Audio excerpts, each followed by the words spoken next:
everyone, I am Deep Patel from the Department of Mechanical Engineering. As you all know, we were discussing about the chapter number 9, that is the air compressor. And in the air compressor, we have discussed about the reciprocating compressor.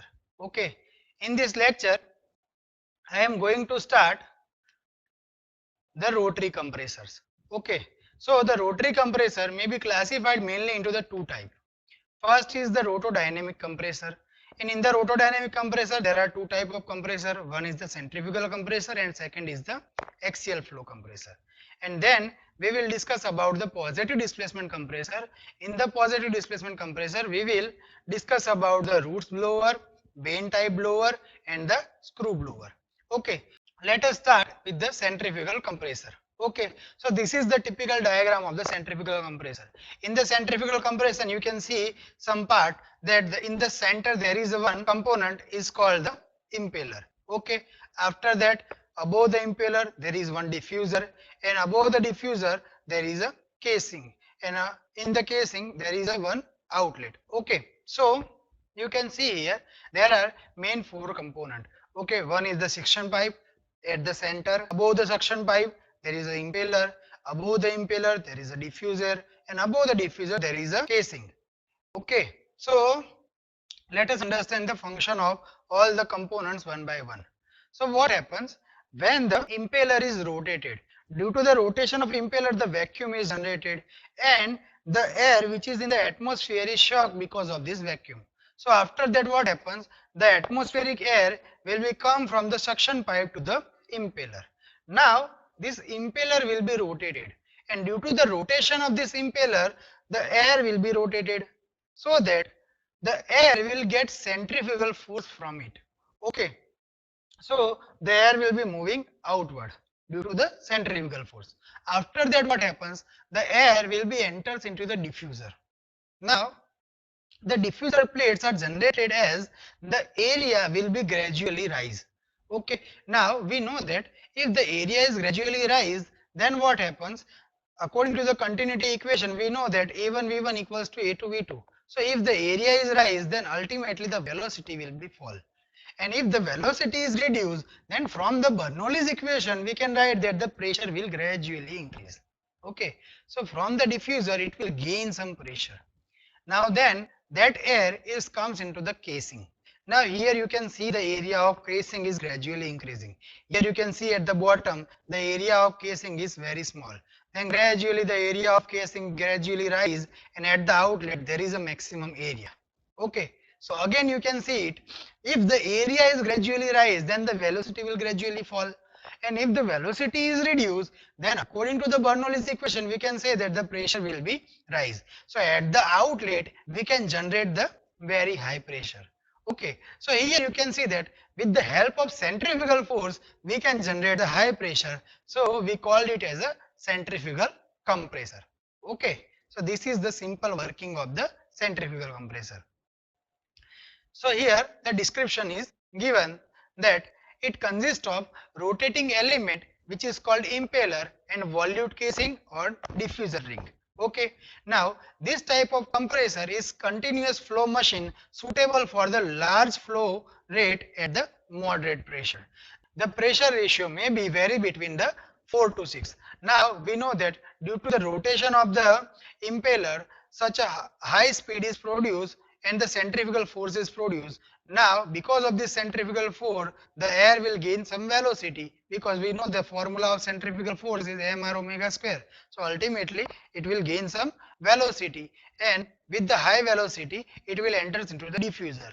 The diffuser casing is made like that, the area is gradually increased. So ultimately in the diffuser the area is increased, so the velocity will be reduced and the pressure energy will rise. Okay, and after the pressure is increased, then it will enters into the casing. Also the area of casing also gradually increase. So in the casing the velocity is decreased and the pressure will increase. So finally you can get high pressure at the outlet. Okay, so this all the description is given here.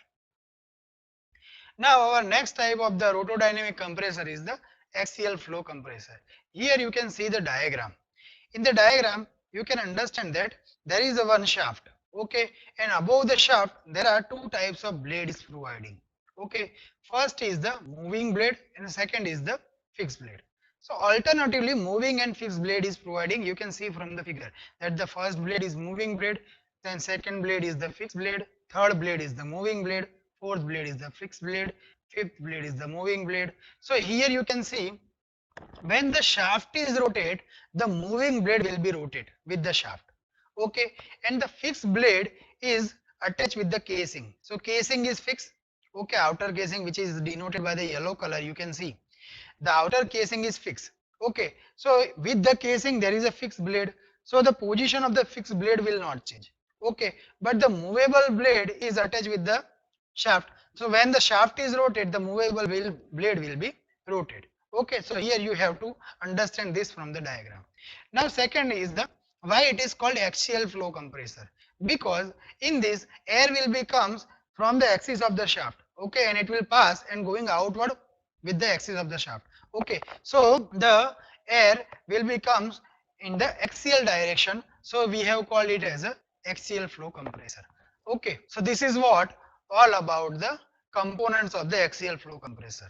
Now we are going to discuss about the working. What happens here, the air will be come from the inlet position. Okay, now here you can see from the arrow that the air will be come from front. Okay, after that it will enters into the moving blade, then it will enters into the fixed blade. So what happens, while moving from the moving blade to the fixed blade, the velocity of the air will be decreased. Okay, because in the moving blade it will gain some velocity, but in the fixed blade it will decrease some velocity, and you can see that the area is gradually decreasing. Okay, so ultimately the velocity is increased, and final that when we are going to the outlet position, in the outlet position there is a higher area, so ultimately what happens, the area is very high, so velocity is decreased and pressure is increased. So after that, moving from the fixed and movable blade, the air will gain huge high pressure, and that we can get at the outlet position. Okay, so here all the description is given that in this compressor the air flows parallel to the axis of the compressor. It consists of the casing which is fitted with the several rows fixed blades and the rotor attached with the several rows of the moving blade. Okay, generally this kind of the compressor is used in the aircraft. Okay, now when the air passes through the fixed blade, they reduce their velocity and increase the pressure. So ultimately what happens, when the air is comes at the outlet position, there is huge pressure is generated. Okay, so we can use the axial flow compressor for the aircraft applications, that you have to remember. Okay, so we have understand two types of the rotodynamic compressor. First is the centrifugal compressor and second is the axial flow compressor. Okay, now we are going to discuss about the positive displacement compressor. Okay, so our first type of the positive displacement compressor is the roots blower. Here in the roots blower you can see there is one casing, okay, which is fixed, and in the casing there is a two lobes which are rotating. Okay, and both are rotating in the opposite direction. One is in the rotating in the clockwise direction and another one is the rotating in the anti-clockwise direction. Now what happens here, you can see from the figure that the air will be enter from the inlet position. Now when the air will touch the lobe, it will rotate with the lobe and finally it is going outward from the outlet passage. So here what happens, when the air is passing from the lobe, here you can see the area is decreased, and when it is coming out from the lobe, the area is increased. Okay, so when the area is increased at the outlet position, the velocity is decreased and ultimately we can gain some pressure. Okay, here also you have to understand that here the lobe is pushing the air to the outward position. So here why we are calling it as a positive displacement compressor, because here this lobe is push the air to the outward. Okay, so due to the displacement of the lobe, the air is displaced. Okay, so we call it as a positive displacement compressor. Okay, so this is known as a root blower. So this is the description of the root blower is given, that it consists of the two lobes. For the high pressure ratio, there are 3 or 4 lobes may be use. The profile of the rotor is the cycloidal or the involute type. So we can generally use the involute type of the lobes. Now the air is drawn to the inlet pipe and due to the rotation of rotor. Now the volume of the air entrapped between the one rotor and the casing for a very short interval. Due to the rotation of the rotor, the trapped air is carried to the discharge side and the air is pushed to the receiver due to the continuous rotation of the rotor. So this is how we can generate the high pressure with the help of the Roots blower. Okay. Now our next type of the positive displacement compressor is the vane compressor. So in the vane compressor what happens? You can see from the figure there is a one inlet side and one outlet side. In the vane there are two type of the casing. One is the fixed casing and inside the fixed casing there are one rotor which will be rotated. Okay. Now with the rotor we have provided some vanes. Okay, here you can see that black color sliders are the vanes. So what happens here? There is a one black color slider which will slides inside the grooves. Okay, so here you can see in the vane there are the sliders and the grooves. So what happens when the rotor will be rotated, the slider will move up and down inside the rotor. Okay, so with the rotation of rotor you can see that when the air is going to the inlet, what happens, the air will be trapped between the stationary casing and the movable rotor. Okay, now with this rotation of rotor, what happens, the vane will push the air. So what happens, here you can see at the bottom side the area is decreased and after that the gradually the area is increased. So we can say that from the continuity equation A1 V1 equals to A2 V2. So if the area is decreased then the velocity will increase, and after that at the outlet side you can see from this, at the outlet side what happens, the area is gradually increased. Okay, so the velocity will be decreased. Now if the velocity is decreased then ultimately the pressure will be increased. So you can see that in the vane type compressor what happens, due to the movement of the rotor the vane will be displaced, and due to the displacement of the vane we can compress the air and we can generate the high pressure. Okay, so this is the simple working of the vane type of a compressor. Okay, so all the description is given here.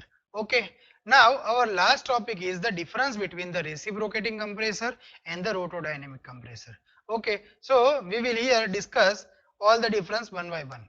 So the first difference is it is suitable for the low discharge and the high pressure applications. Okay, we can generate very high pressure with the help of the reciprocating compressor, but here in the rotodynamic compressor we cannot generate very high pressure. Okay, but here in the reciprocating compressor, the volume which is delivered by the compressor is very less compared to the rotodynamic compressor. So we can say that the reciprocating compressor is suitable for the low discharge and the high pressure applications, but the rotodynamic compressor is suitable for the high discharge and the low pressure applications. Okay. Second, the rotational speed is very low in the case of the reciprocating compressor, but here the rotational speed is very high. Now third is, in the reciprocating compressor we cannot get continuous discharge. Okay, so in the reciprocating compressor the discharge is pulsating. In the suction the air will be shock, in the compression, after the compression the air will be delivered.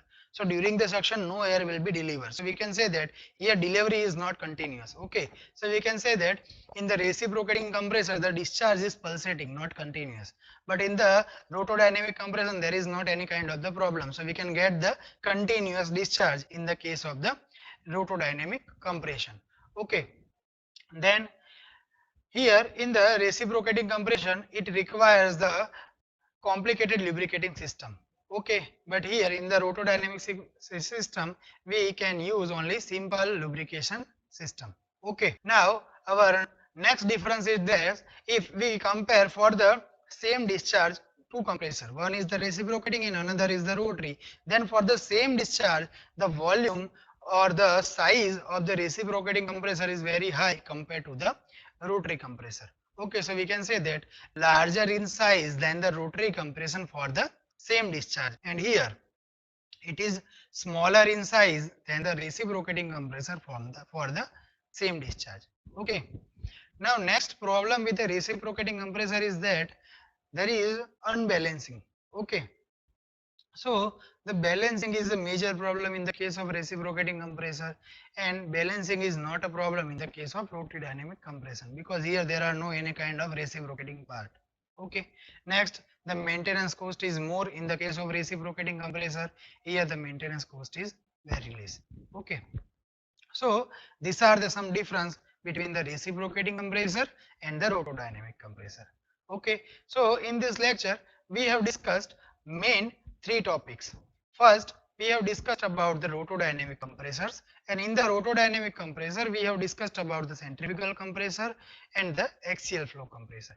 Then we have discussed about the positive displacement compressor, and in the positive displacement compressor we have discussed about the Roots blower and the vane compressor.